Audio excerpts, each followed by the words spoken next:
Здравствуйте, дорогие подписчики и зрители моего канала! Сегодня рецепт очень простой и очень-очень вкусный. Это мясо по-французски. Этот рецепт я готовлю как на праздничный стол, так и в повседневной жизни. Я беру свинину, а именно ошеек. Общий вес примерно 1 кг 200 грамм. Часть, которая немножечко отдельно, я ее отрежу. Остальной кусок разрежу порционно, кусками примерно где-то толщиной по 1 сантиметру. Этого количества мяса как раз хватает на порцию заполнить полный листик. Вот такие получаются кусочки, толщина до 1 сантиметра. Таким образом нарезаю весь кусок, и тот отдельный кусочек разрежу на 2 части. Есть очень много вариантов этого блюда. Я его делаю без картошки, без помидор. А как вы делаете? Напишите в комментариях, будет интересно почитать. 3 луковицы я разрезаю таким образом, как показано на видео. Сначала пополам, потом каждую половинку еще пополам и тоненькой вот такой соломкой нарезаю все 3 луковицы.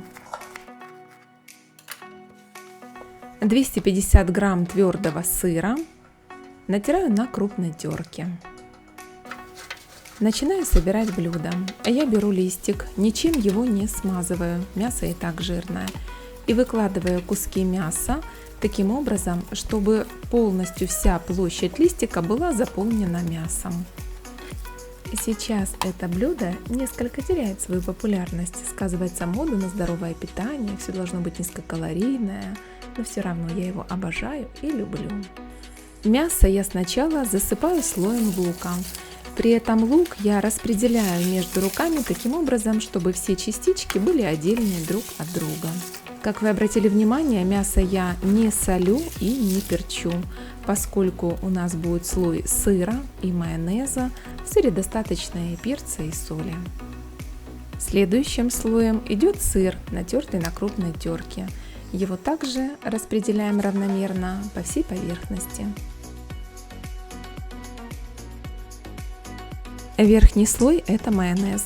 Я распределяю примерно 100-150 грамм по поверхности. Стараюсь тщательно его распределить, для того, чтобы майонеза много не ушло и блюдо было не очень жирное. Первоначально блюдо представляло собой французскую запеканку из телятины, картофеля, грибов и лука, запеченных под соусом бешамель с добавлением сыра. Это блюдо еще называли телятина по-орловски. В советские времена этот рецепт претерпел сильные изменения. Во-первых, исчезли грибы. Во-вторых, сложный соус бешамель с добавлением сыра начали заменять сметаной, сливками, а чаще майонезом. Сыр уже не вмешивали в соус, а посыпали им блюдо сверху. Подготовленный листик с мясом отправляю в разогретую духовку, разогретую до 180 градусов, на 30-40 минут.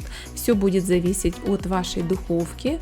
Готовность проверяем ножом, ну и также смотрим, чтобы сверху была красивая румяная корочка. Мясо получается нежное, сочное и очень вкусное. Аромат на кухне стоит великолепный. Если вам понравился мой рецепт и мое видео, не забудьте подписаться. Мне будет очень приятно, если вы поставите лайк и напишите комментарий. А всех тех, кто смотрит мои видео впервые, приглашаю в гости к себе на канал. У меня очень много рецептов и много разных вкусняшек. Поэтому, если вы хотите не пропускать мои видео, нажимайте на колокольчик.